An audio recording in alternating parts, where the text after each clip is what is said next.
I was not just skeptical, I was adamant that this was not happening in my house, and my belief system rebelled against the concept and the idea of reincarnation and past lives.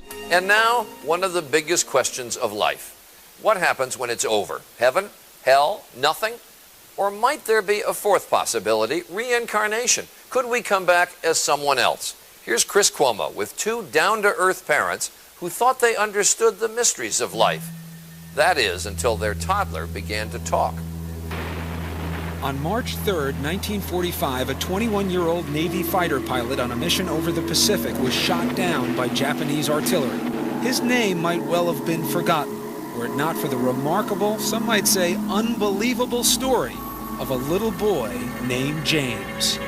Okay, this is really tough. I need somebody to help me. All right, I'm the volunteer. What do you want me to do?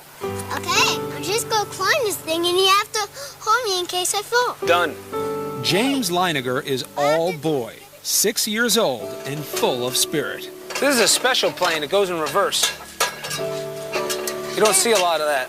James knows a lot about planes, especially war planes. What kind of airplane is that? It's a Corsair. His parents, Andrea and Bruce Leininger, say from an early age, James would play with nothing else. He was obsessed with airplanes. If you look around the house, that's all you'll see. Airplanes, helicopters, aircraft carriers.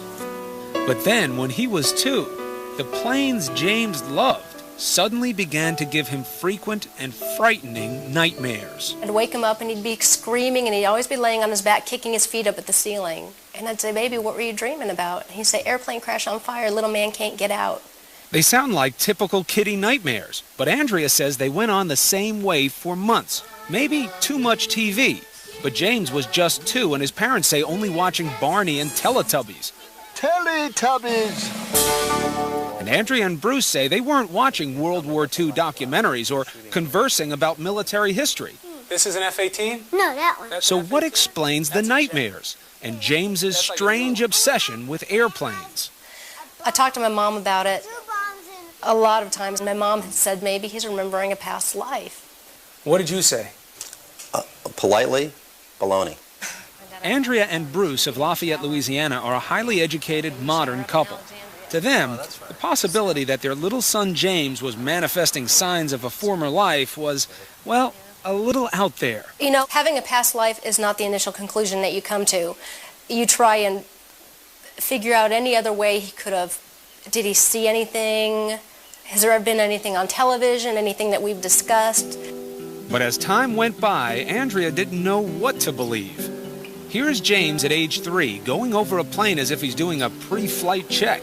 He would continue to say and do things that were puzzling, like the time his mom bought him a toy airplane. And I said, "Oh, look, there's a bomb on the bottom of it." He said, "That's not a bomb, Mama, that's a drop tank." A drop tank? I'd never heard of a drop tank. I didn't know what a drop tank was. Andrea's mother suggested she look into the work of counselor and therapist Carol Bowman.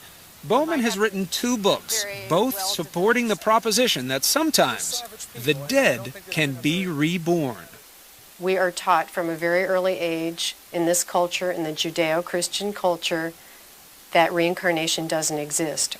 Once you observe this in a child, and the evidence is very compelling, you have to open up to another explanation for what is going on. Bruce was deeply skeptical. He said there has to be a logical explanation. I don't believe in past lives. I don't believe in this stuff. Here it comes. But with the violent nightmares recurring 3 and 4 times a week, the Leiningers felt they had to do something. So with guidance from Bowman, they cautiously began to encourage James to share his memories. They say the result was startling. The nightmares immediately started reducing in frequency.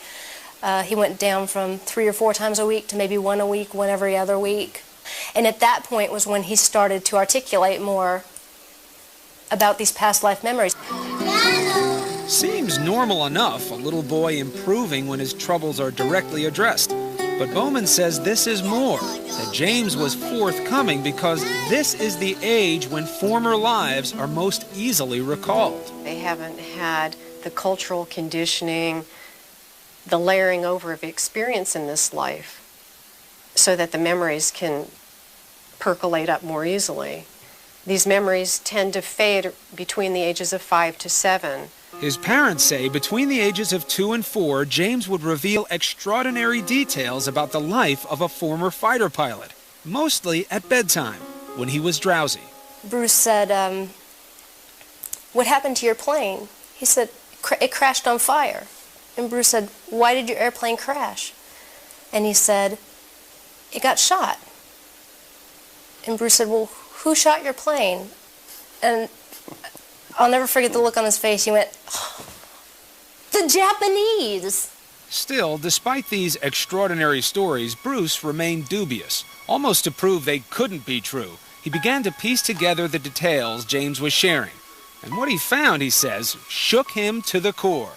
For in many instances, the stories appeared to match the facts.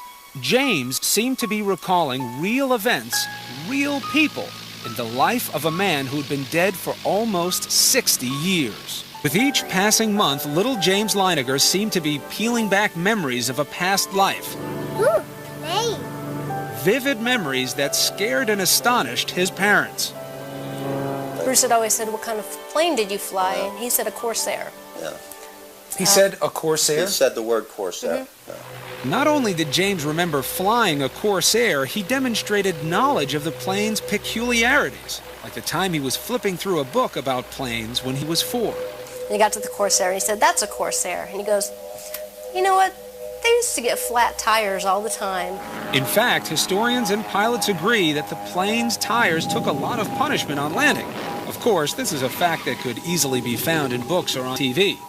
But then, James began to offer up the kinds of specific details his parents say are harder to explain away. Another night, Bruce had come in and he said, "Do you remember where your plane took off?" And he said, "It took off of a boat." "Do you remember the name of your boat?"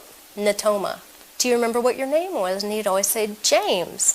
But his name is James. It never really occurred to us. We thought he just wasn't understanding the question. So I said, "Do you remember any friends or anyone else that you flew with?" And he said, Jack Larsen. Bruce began doing some research. Almost immediately, he discovered that the Natoma was an actual ship, a small aircraft carrier in the Pacific called the Natoma Bay. And Jack Larsen, the Navy buddy little James recalled? Well, it turns out there was a pilot named Jack Larsen who served aboard the Natoma Bay.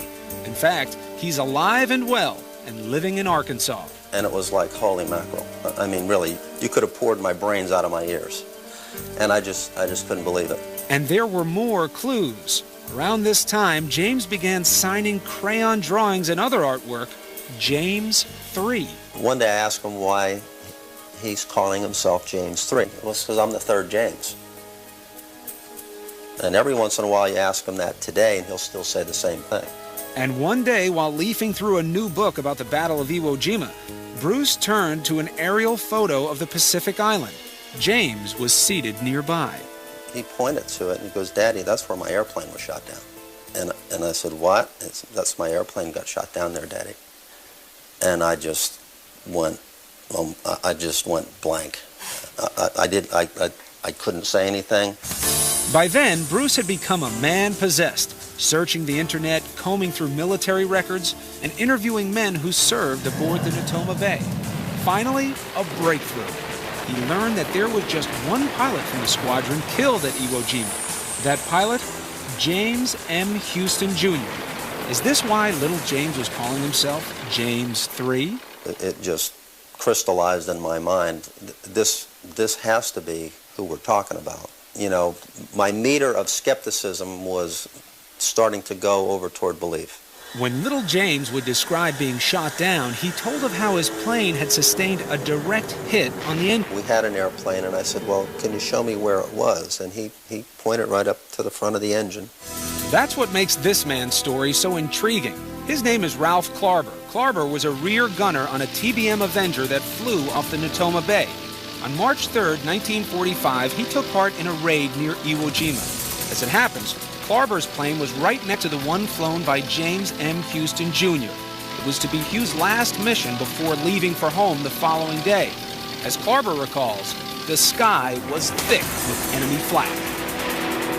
We experienced pretty heavy anti-aircraft fire, but This was the most intense that I experienced at any time. Suddenly, a flash near the nose of Huston's plane. I saw the hit. I would say he was hit head on. Yeah, right on the middle of the engine. Just as little James had described it. So what do you believe now about your son James? I believe that he had a past life. I believe that in his past life he was James M. Huston Jr. And he came back because he wasn't finished with something. And that's essentially what I believe. Dear Bruce and Andrea. And he's not the only one. This past October, the Leiningers received a letter from a woman named Ann Barron, the sister of pilot James Huston. Andrea and Bruce had contacted her about their little boy. Barron heard about what young James was saying, and she believes. All of this is still overwhelming. I can only imagine how it has affected you, but I believe, with my love to you, Anne. The child was so convincing and coming up with all these things that there's no way in the world he could know. After my husband and I did extensive research based on what James had told us, we were able to determine that James was remembering the life of a fighter pilot who'd been killed during World War II at the Battle for Iwo Jima. His name was James M. Huston Jr. And when his family sent us the initial package of photographs, we were amazed by the striking resemblance between James M. Huston Jr., the fighter pilot who was shot down in World War II, and our own son James. I think that the parents are self-deceived, that they're fascinated by the mysterious, and they've built up a fairy tale. Professor Paul Kurtz of the University of Buffalo heads an organization that investigates claims of the paranormal. He's overhearing conversations of his parents. He's looking at cues. He may talk to his little friends or hear from neighbors. And then this conviction that builds up that, yes, he was this pilot, and yes, he will come to believe that himself. Do you ever rack your brain and say, gee, I hope I didn't say anything or do anything that put this in James' head? Do you ever question yourself still or no? No, because we're talking to a 2-year-old. You know, I mean, what am I going to do? Sit him in a corner and say, listen, now we're going to concoct this elaborate scheme, and you're going to imagine that you went through those things. I knew what he watched on television. I knew what stories I read to him. I'm a protective, first-time Southern mother. There was no other place he could have been getting this information. Assuming the Leiningers are acting in good faith, what we have here is a classic conflict of faith versus science. Hard facts against beliefs that often can't be easily explained. There's no doubt where Paul Kurtz stands. People have a right to believe, surely in America, there's freedom of conscience. On the other hand, do you want to believe in something that is false? So how do you rationalize a belief in anything bigger than ourselves if you have to fall back on science all the time? Not simply science, on the facts, on common sense. Once upon a time, the Leiningers might have agreed, but that was before the amazing stories told by their young son forced them to consider the possibilities and to examine their faith. Whether you believe in reincarnation or not, it's about the eternal life of the human spirit. That's right. And that's something God promises to us. There is something else out there after this. It's not over when you die. James's vivid recollections are starting to fade as he gets older, but among his prized possessions are 2 gifts sent to him by pilot James Huston's sister: a bust of George Washington and a model of a Corsair aircraft. They were among the personal effects of James Huston, sent home after the war. Do you feel differently about James? Has this changed your relationship with him? No. We have always felt that he's a special little boy because he's our son. He appears to have experienced something that I don't think is unique, but the way it's been revealed is quite astounding. It doesn't change how we think. I don't look at him and say, that's not my son, that's someone else. That's my boy. Good one. It might be a natural assumption that it's just Buddhists and Hindus who believe in reincarnation, but would it surprise you to know that 1 out of every 4 Americans, Christians and Jewish alike, believe that souls do return again in different bodies?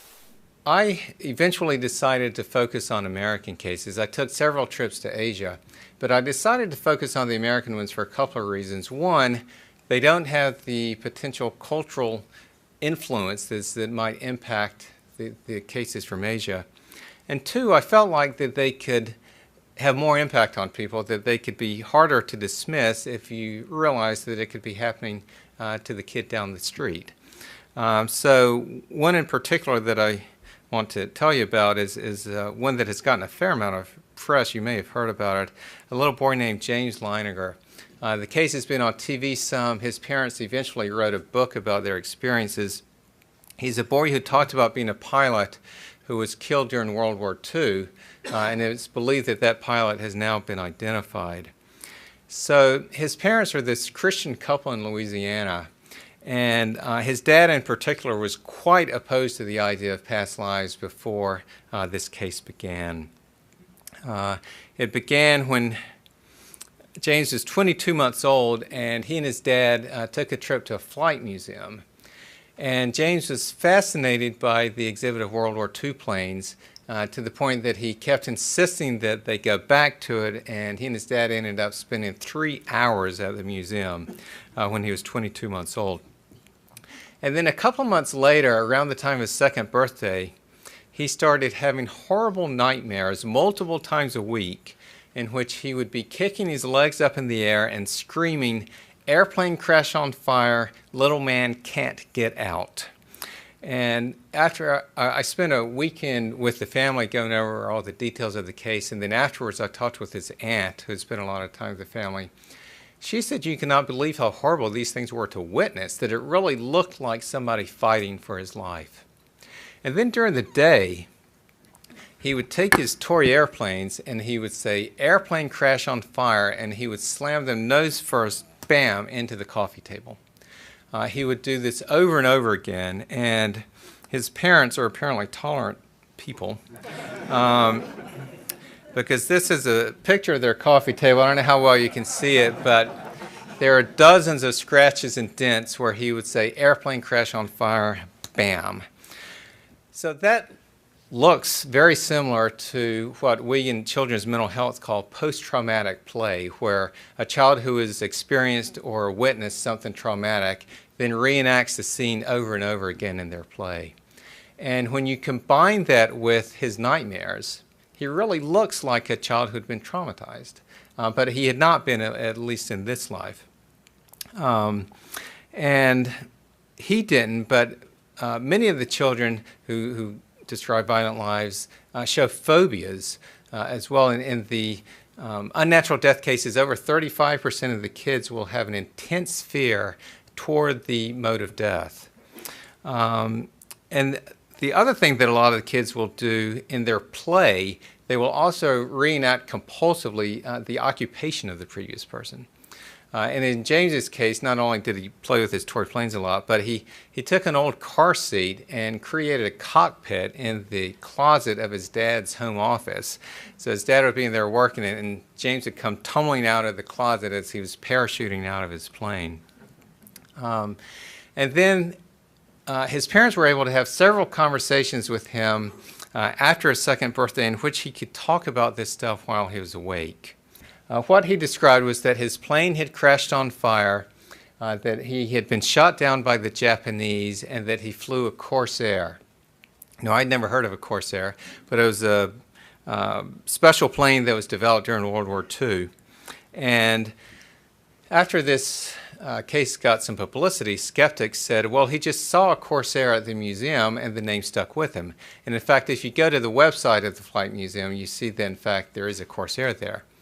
Now, James's dad said there was not one there when he and James visited, so I looked into it and found that in fact his dad was correct. They had a Corsair. It had crashed at a public air show the year before they visited, and then they didn't get a replacement for 3 more years. So that is not where he learned about Corsairs.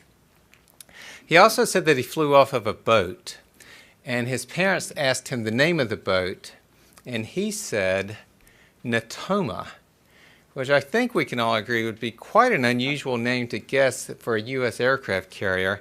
And in fact, his dad responded, well, that sounds Japanese to me. And James said, no, it was American. So after that conversation, Dad went and did an online search and eventually came across information on the USS Natoma Bay. he printed out the information, and the footer shows the date right here. When he printed it out, 8/27/2000. James was born in April of 98, so this documents that by the time he was 28 months old, that Natoma was part of the story. And it turned out that the USS Natoma Bay was an escort carrier that was, in fact, stationed in the Pacific during World War II. His parents would also ask him who he was during all this, and he always just said me or James, which they didn't make anything of at the time. They also asked him one time who else was there, and he said Jack Larsen. This was all when he was 2. Now, when he was 2.5, his dad bought a book on Iwo Jima to give to his dad, James's granddad. And he was looking through it one day, and James came and got it in his lap, and they were thumbing through it when they came to a page with a picture of Iwo Jima on it. And James pointed at it and said, "That's where my plane was shot down." And his dad said, "What?" And he said, "My airplane got shot down there, Daddy." And his dad was just floored that his 2.5-year-old was talking like this. And then he learned that, in fact, the Natoma Bay did take part in the Iwo Jima operation. Then when James got old enough to draw, he drew, according to his parents, dozens, if not hundreds of pictures of airplanes and battle scenes, and he would always sign them James 3.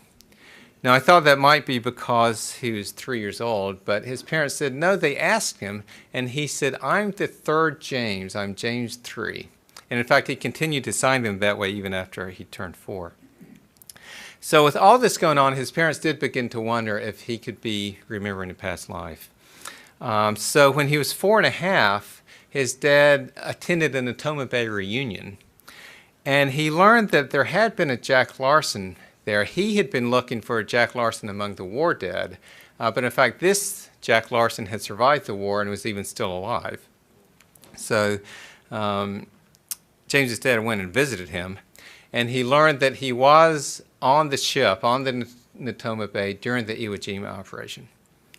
He also learned that one and only one pilot from the ship was killed during the Iwo Jima operation. This was a 21-year-old pilot from Pennsylvania named James Huston. So this means if James Leininger was in fact remembering a past life, it had to be Huston's life because he was the only pilot from the Natoma Bay killed at Iwo Jima. So what we can do is compare what James said with Huston's life. Now his parents say that he also talked about family life before the war, but we don't have any documentation of those statements that was made before Huston was identified. But what I can do is list all the items where we have definite documentation that was made before anyone knew anything about James Huston.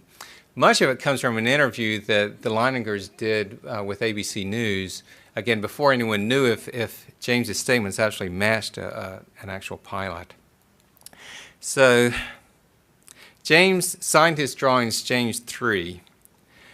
Huston was James Jr., which would make James Leininger the 3rd James. James said that he flew off the Natoma. Huston was a pilot on the USS Natoma Bay. James said he flew a Corsair. Huston had flown a Corsair. He was actually flying a different plane when he was killed, but he was part of the squadron that had tested the Corsair for the Navy. James said he was shot down by the Japanese, and Huston was shot down by the Japanese. James said he died at Iwo Jima. Huston was the one Natoma Bay pilot killed during the Iwo Jima operation. James said one day, quote, "My airplane got shot into the engine and crashed in the water, and that's how I died." Eyewitnesses reported that Huston's plane was, quote, hit head-on right on the middle of the engine. James had nightmares of a plane crashing and sinking in the water. Huston's plane crashed in the water and quickly sank. And James said that Jack Larsen was there, and Jack Larsen was the pilot of the plane next to Huston's on the day that he was killed. James is now 18 years old. He became an Eagle Scout, and he graduated from high school this spring, and he has recently joined the Navy. he would just be crying. He'd say, airplane crash on fire, little man can't get out. He laid on his back and kicked up at the ceiling, and he goes, Mama, the little man's going like this. And he laid on his back and kicked his feet up. The little man's going, ooh, ooh, ooh, ooh, ooh, ooh, can't get out. And I said, well, who's the little man, baby? And he goes, me. I thought Bruce and I were just gonna faint. They questioned, what kind of plane? Corsair. Why did your airplane crash? My plane was shot down. Who shot your plane? He looked at me like I was a village idiot. He said, the Japanese. He said his name was James. But his name is James. Whose plane took off from the USS Natoma Bay and was shot down over Iwo Jima. The Leiningers hoped to disprove it, but learned it was all real, including a pilot named James Huston. Leo Pyatt served with Huston. Yes, there was a Jim Huston, a rather large shell, just hit him in the engine, and it burst into flames and went down. James recognized other shipmates by name and told his mother about James Huston's most treasured possessions and his sisters, Annie and Ruth. It freaked me out. This looks like an amusement park ride, but to James, it's a World War II flight simulator. He has more than 50 specific memories.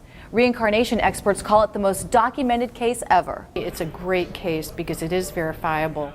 Well, it all started when their young son woke up from a bad dream in the middle of the night. He began recounting stories of a fallen World War II pilot. His mother and father never told him those stories. In fact, they think he may have experienced them in a past life. The Leiningers have shared their son James' story all over the world in hopes of shedding light on what we do not know about the afterlife. And James' story, detailed in the book Soul Survivor, has gained so much popularity it's been translated to 10 different languages. And joining me now are Andrea, Bruce, and James Leininger. Thank you all for being with us this morning. Anytime. Certainly, you know, we've been sort of hinting at this story all day, and it gives everyone pause because it seems almost impossible. Andrea, can you go through and tell us about James' story? He was 2 when he started having these dreams. Right. And what happened? It was just after his 2nd birthday. He started having horrific night terrors, remembering that he was in a plane that got shot down and crashed in the water, and he couldn't get out of the plane. And the behaviors that he had when he was having the nightmares were mimicked somebody who was trying to get out of something. It was like he was trapped in a box trying to kick the lid off. So it seemed very real. Bruce, when you heard this, though, did you think anything of it? I mean, certainly 2-year-olds have nightmares, right? Well, it was disturbing because it was 4, 5, 6 times a week. It just wasn't incidental night terror that children experience. And there were drawings, too, James, that you would make that sort of indicated historic truth, correct? We have some images of those that we can put up. But it was how you would sign them, right? That would give everyone a little bit more information. That was one of our first clues. He started doing the drawings, and it was almost a pathological process. He would put the planes and the ships, and then he would almost be acting out a battle. He would be shooting and firing, and he started signing the drawings James 3, and it was right when he was 3 years old. He couldn't even sign his name yet. He didn't know how to write his name, which I think people don't realize, that when you're 3, you don't know how to write your name yet. Exactly. But he isn't a 3rd James. My husband's name is Bruce, so we kept asking him, well, how come you're signing your name James 3? And he said, I'm the 3rd James. And what made your parents start researching, James, what that really meant historically? You said the name of another pilot, correct? I said the names of many pilots from the Natoma Bay, Bob Greenwald, Jack Larsen. Right. I stated all these names of people that, if only you had been on the ship or you had been able to look at military records, or you knew them personally via family or through just friendships, you wouldn't know that person or their life. And I'm 2, 3, 4. In my very young age is just talking about them. At 2, he knew the name of the ship. My husband had asked him if he remembered where his plane took off from, and he said it took off from a boat. And he asked if he remembered the name of the boat, and he said Natoma, which is a very bizarre word to come up with when you're 2. When you're 2. And now, but how do you make the jump from saying, okay, this is some information in my 2-year-old or 3-year-old's mind, to he actually is reincarnated. This person that he's talking about is reincarnated in my son. Right. I mean, how did you get to that point? Well, he did 3 things very quickly. He gave us the name of the ship. He then told us, he gave us the name of a man that he flew with named Jack Larsen. Yeah. And then he gave us a location where his plane was shot down. Sure. Well, what I found out by contacting a veterans organization, never expecting to confirm this name Jack Larsen. I asked a guy named Leo Pyatt, do you remember a guy named Jack Larsen? And he says, oh yeah, he flew off one day and we never saw him again. So it led me to believe initially that that's who had been killed. But we discovered later that there was only one man killed during the Battle of Iwo Jima, and his name was James M. Huston, Jr.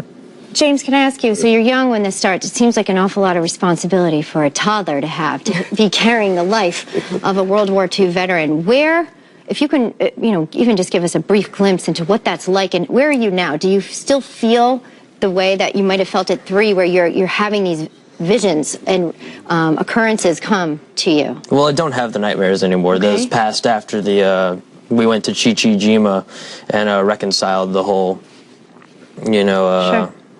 problem with James Huston. I got to say goodbye, and I guess I kind of just made that just spiritual release from James Huston, and so I don't have the nightmares anymore. But a lot of people ask, well, how can something like this, happen? How would you just know these things? And so I kind of give the example, well, what do you want to be when you grow up? And some people say, oh, I want to be a doctor. And I say, well, is there anything anybody can say change how you feel about, oh, I want to be a doctor? Some people just have this innate knowledge from birth about, I know a lot about weaponry, I know a lot about the military, and it's just, I don't know where it comes from. Some people just know a lot about a specific subject, but where does this come from? Or maybe it comes from the exact place that you described. Exactly. Do you feel that you can live your own life, or do you feel like you cannot separate the two? Oh, I live my own life every day. I think about James Huston sometimes. Okay. I recollect on him I just think about him sometimes, but it's not really. I can just live my own life freely. It's good. James, thanks for being here. Thank sharing you. Your story, Bruce. Do appreciate it, Andrea. Thanks, Elizabeth. Thanks for sharing your story. Certainly others may have similar ones as well. And we will actually have everyone Facebook us in if you have something you want to share with James.